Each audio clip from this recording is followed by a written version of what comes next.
இன்றே டவுன்லோட் செய்து உங்கள் ஃபேவரட் ஷோக்களை என்ஜாய் பண்ணுங்க. வருண், கடைசியா கேக்குறேன், உனக்கு நான் முக்கியமா இல்ல உங்க அம்மா முக்கியமா? ஏய், எனக்கு எங்க அம்மா தான் முக்கியம்.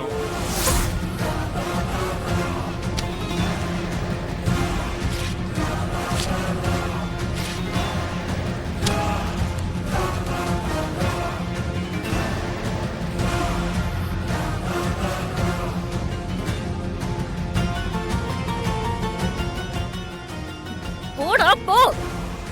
இது எல்லாத்துக்கும் காரணம் அந்த அண்ணாமலை தானே? அவங்கள சாரா, அதுக்கு காரணம் அத்தை இல்ல, வருவாளே லைலா முஞ்சி, அவதான்.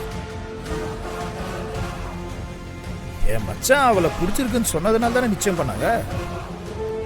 அவங்க 2 பேரையும் பிரிச்சுட்டா.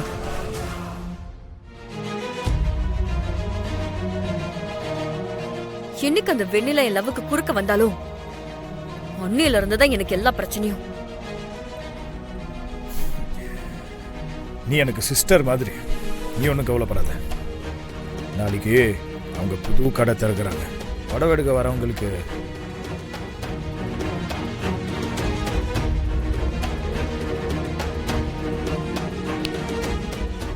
இதெல்லாம் நடக்குமா? இவ்வளோ சொல்ற எனக்கு அதை பண்ண தெரியாதா? கண்டிப்பா நான் சொல்றது தான் நடக்கும். இவ்வளோ நாள் நீ தனியா போராடின, இனி உன் கூட நான் இருக்கேன். நான் உங்களை தான் நம்புறேன். நீங்களும் என்ன ஏமாத்திர மாட்டீங்களே? பயப்படாம போ, நான் இருக்கேன்.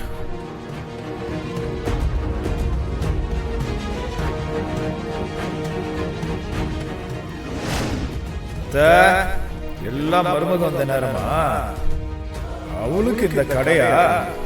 அதுக்கு வைக்கிற ஆப்பு. அதுக்கு சாரா பண்ற கலவரத்தில் அசிங்கப்பட போறீங்க. அப்போ நாளைக்கு ஒரு கச்சேரி இருக்கு.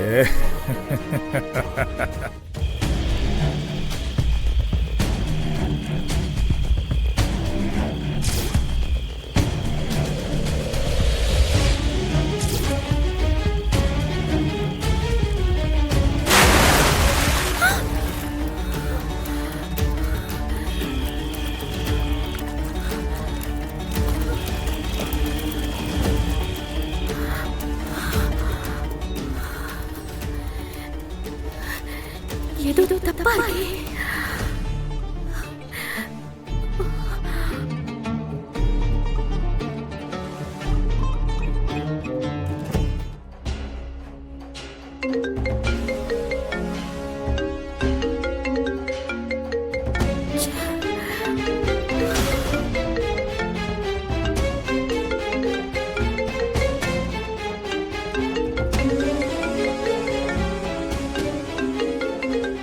என்ன இந்த நேரத்தில் கால் பண்றாங்க? ஹலோ, சொல்லுங்க. வீட்ல எல்லாரும் ஓகேவா? யாருக்கும் எதுவும் பிரச்சனை இல்லைல்ல? இல்ல, ஒண்ணும் இல்லைங்க. ஏன், என்ன ஆச்சு? இந்நேரத்தில் எப்படி கேக்குறீங்க? இல்ல, ஒன்றும் இல்லை, சும்மாதான். சும்மாவா? ஏங்க, ஹலோ.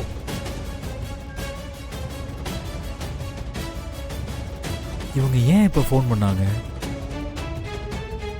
என்ன நடக்குதுன்னு ஒண்ணுமே புரியலையே.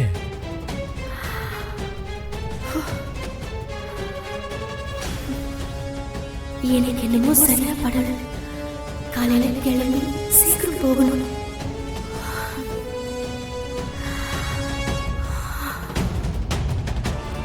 வணக்கம்மா. வணக்கம். நீங்க பண்றது எவ்வளவு பெரிய விஷயம் தெரியுமா? உங்களுக்கு ரொம்ப நன்றி. வணக்கம்மா. வணக்கம். எங்க அம்மா போனதுக்கு அப்புறம் அனாதையா இருந்த என்ன படிக்க வச்சு வேலை வாங்கி கொடுத்தீங்க. இன்னைக்கு தாலி எடுத்து கொடுத்து கல்யாணம் பண்ணி வைக்கிறீங்க. எனக்கு நீங்க என் அம்மாவா தான் தெரியுறீங்க.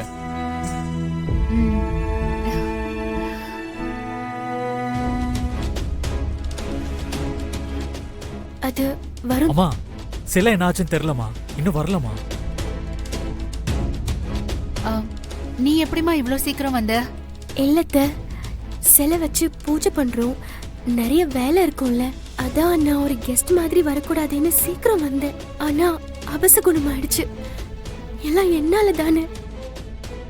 நீ ஏமா இப்படி சொல்ற? உனக்கும் இதுக்கும் எந்த சம்பந்தமும் இல்ல. இதுல வேற என்னமோ நடந்திருக்கு. இப்ப என்னமா பண்றது? எல்லாரும் வர ஆரம்பிச்சிட்டாங்க. 9 to 10:30 முகூர்த்தம். இப்பவே 7:30 ஆயிடுச்சு. சிலை எங்க போச்சு? இது யாரு பண்ணாங்கன்னு எதுவுமே தெரியலையே. நமக்கு தெரியாதவங்க யாரும் இத பண்ணிருக்க மாட்டாங்க. கண்டிப்பா நம்மள பழி வாங்கணும்னு நினைக்கிற யாரோ தான் இத பண்ணிருப்பாங்க. முதல்ல நம்ம எதிரிங்க யார் யாருன்னு யோசி. தண்டபாணி, அந்த ராஜஸ்தான் சேட்டு, அதுக்கப்புறம் அம்மா, நம்ம பிசினஸுக்கு போட்டியா கடை வச்சிருக்காங்களே ஆறுமுக சில்க்ஸ், அப்புறம் அந்த யமுனா சில்க்ஸ், அவங்களா இருக்குமோ? அவங்களா இருக்க வாய்ப்பே இல்ல. அவங்க இப்ப நம்ம லைன்லயே இல்ல.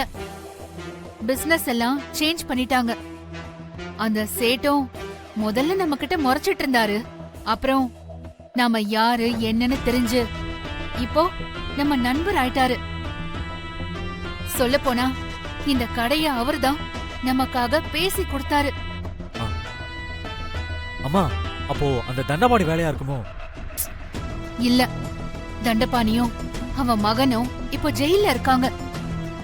சோ அவங்களும் இல்ல. தொழில் ரீதியா இவங்களை விட பெரிய எதிரி நமக்கு யாரும் இல்ல. வேற யாருதாம்மா பண்ணிருப்பா? பர்சனலா நம்ம குடும்பத்துக்கு பிரச்சனை வரணும், நாம அசிங்கப்படணும்னு ஆசைப்படுற யாரோ தான் இத பண்ணிருப்பாங்க.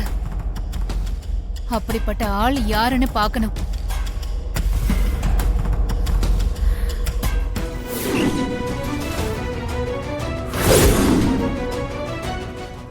சில திருச்சியில இருந்து நேத்து நைட்டு கிளம்பியாச்சு.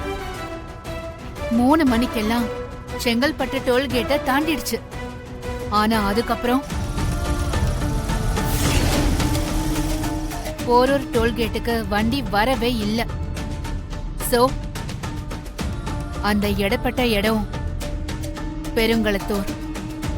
வண்டிய மடக்கி டிரைவரை அடிச்சு போட்டுட்டு சிலைய தூக்கியிருக்காங்க. கூட வந்த செக்யூரிட்டியையும் அட்டாக் பண்ணி அவரும் இப்போ ஹாஸ்பிட்டல்ல இருக்காரு. அம்மா, எக்ஸாக்ட்டா பெருங்குளத்தூர்னு எப்படிமா சொல்றீங்க? செங்கல்பட்டு போரூர் வரைக்கும் எங்க வேணாலும் நடந்திருக்கலாம்ல. அவ்வளோ பெரிய ரோட்ல எங்கன்னு யோசிக்க முடியும்?